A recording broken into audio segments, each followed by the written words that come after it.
After the Ability Expo, we went straight to Vegas, and the show gets over at 4 o'clock, and we want to get to Vegas as soon as possible because somebody over here wants to go gambling. So I go and get the van, and I park it right in front of the Expo Center, and it's pretty cool because it's right downtown Los Angeles. The Lakers play in that arena that's right behind us. You can see Sam hanging out on the sidewalk. I'm up on the roof of the van, and I'm strapping down 2 of our chairs, which we hoped to sell, but we couldn't seal the deal with a couple people. So we put some chairs. We could have put them all inside, but we thought we'll give ourselves a little more room, and we put a couple on the roof rack. We paid extra money for a roof rack. Let's use it. So Sam's down there chilling on the sidewalk, and we look, and the other guys that are there with us, Kenny and Ira, they're just shuttling things out to us from our booth, so we can get going as I organize things and put them away. If we zoomed in on this picture, you would be able to see Sam's backpack hanging off of the back of his chair. Okay? Yeah. So anyways, we get loaded up, we drive to Las Vegas. And I'm old, and I'm tired. And so I say, what do you guys want to do? Do you want to go to the hotel and go to sleep, or do you want to go to the pinball museum, which is what I wanted to do, or do you want to go gamble somewhere? And all 3 of them voted against me in the pinball museum. And how could you do that to me? This guy right here says he knows I love pinball, and he knows that we're in one of the best places to go and play pinball. And what do you vote for? I was trying to keep up with 17. Excuses. He votes against me to go and play pinball. And so we drive over to the Excalibur, and we go and we play some roulette. What happened to all of our money? We lost all of our money. So we sit down to play roulette, and I put $50 in, and I wanna either make it or break it as fast as possible because I'm tired and I want to go to bed. So I go, Sam, is it going to land on red or black? And he says black. I put all $50 on black, and he's right. So now all of a sudden we've got $100, and now I'm going to let it ride. But I go, Sam, is it going to be red or black? He says red. I switch all $100 to red. Gone. So poof, it's gone. So I go, okay, guys, I'm ready to go back to the hotel now because I have all my gambling money is gone. But the other guys we're with are making like 50-cent bets, and I'm like, are you kidding me? Like, be a man, lose your money faster so we can go. So he upped his bets. He lost his money faster, and we go back to the hotel. So Sam and I share a room. Our other guys are sharing a room. We go our separate ways. And we get into the room, and I go, oh, dang, your backpack must be in the van still. I'll be right back. So, may I continue Tell him what happened. So, Ryan... Oh, I did forget a part of the story. Tell him. Ryan calls the other... No, hold on. You're getting ahead of yourself. When we pull into Vegas and these guys decide not to go to the hotel but to go gamble, I ask Sam, do we need to go to the hotel and get a fresh pair of briefs on? And what do you say? That I was saying no. Sam says he's fine. So we go and gamble, and by the time we get back to the hotel, Sam has the mother of all blowouts. And he is wet from his armpits to the back of his knees. Soaking wet.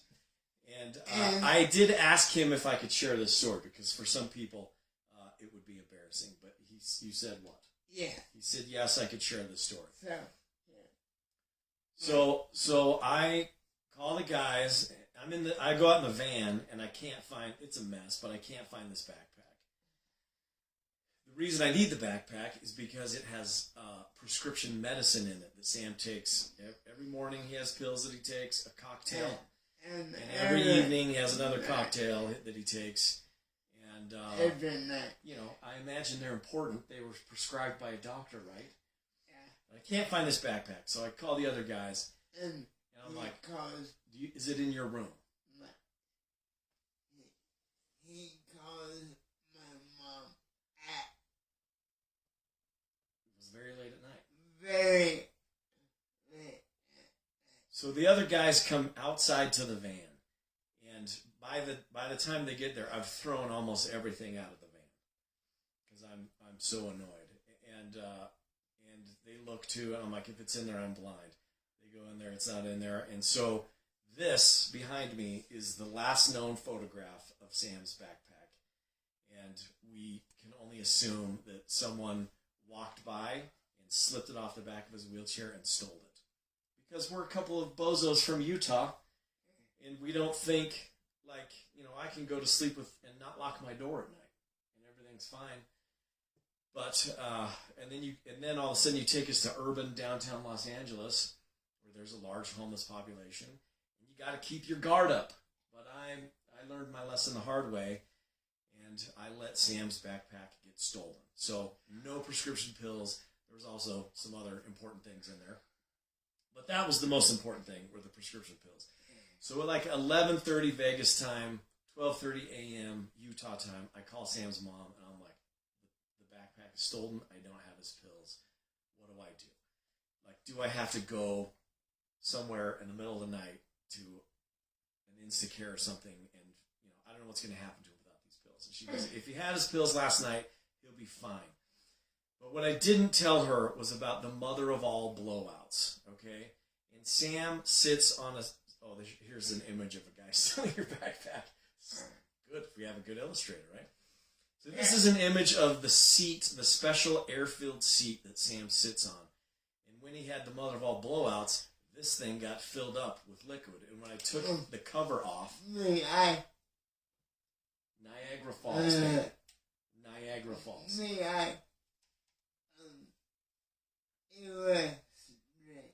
Please do.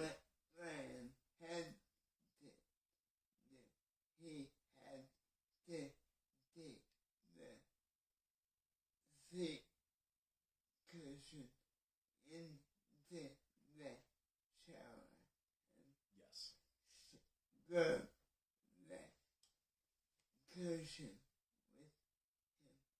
So I had to take the seat cushion with me into the shower, and I washed it out in the shower because we still have to drive home the next day 6 hours, and Sam has to sit on this or he could get a pressure sore, right? Right.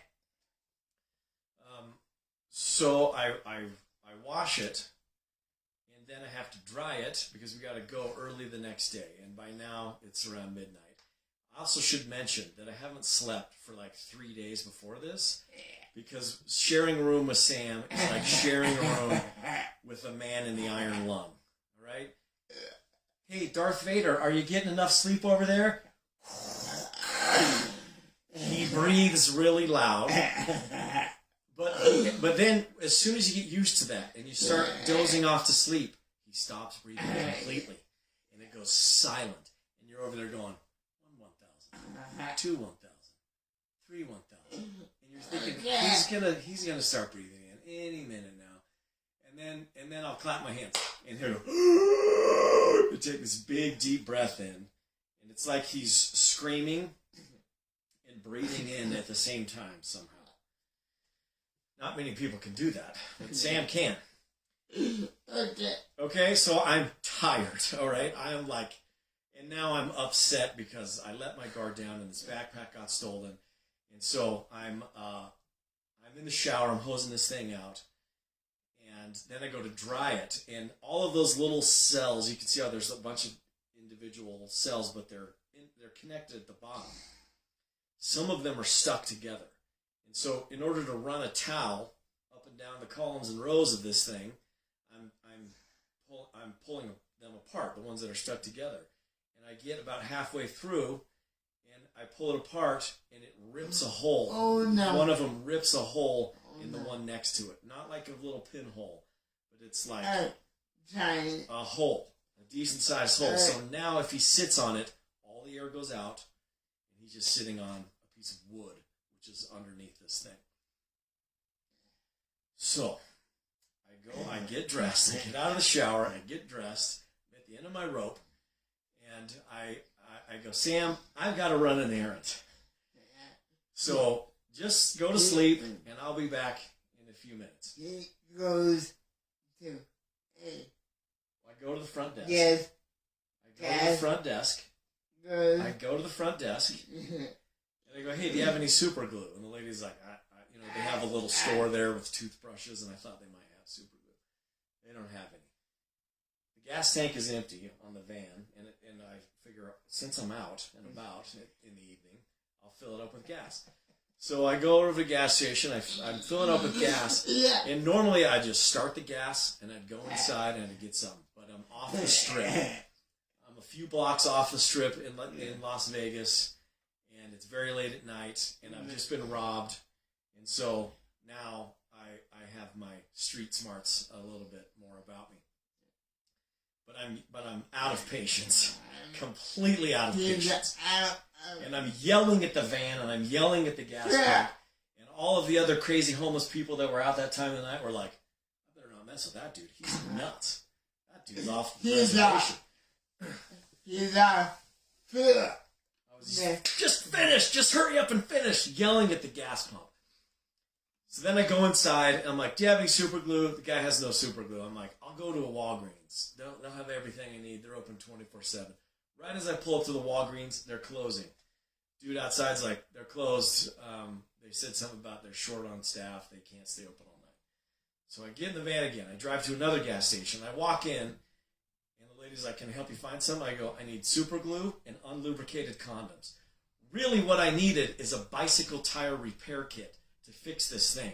But that happens to be the only thing you can't get in Las Vegas after midnight. So I'm looking for unlubricated condoms and super glue to use as a patch for this seat cushion so we can drive home tomorrow. And the lady's like, okay, here's the super glue. Let me look at our selection of condoms. And she's dying to know why I need these two things. These two very specific but very different things. And because I grew up as a Mormon, and celibacy is the only way to go, and condoms are bad, I feel obligated to tell her, these aren't for sex, it's to fix a seat cushion for my friend who sits in a wheelchair all day. She's like, yeah, I don't think that's going to work. So, and I go, it's going to work. So she gives me, she doesn't have any unlubricated condoms. She gives me some condoms. I take them back to the hotel. I cut the tip off this condom, and then I wash it like 5 times with soap and water. Wash and dry, wash and dry, wash and dry to get all the lube off, right? Because this thing needs to stick. You with me on this? See, I'm falling asleep during this story, and I think it's amazing. So I get the thing glued. I go back out. I get one of those paper clips. It's like a clamp, and I clamp it on there, and it dries, and it's holding air again, and we make it home, and that's how we survived our trip to Los Angeles. Yeah.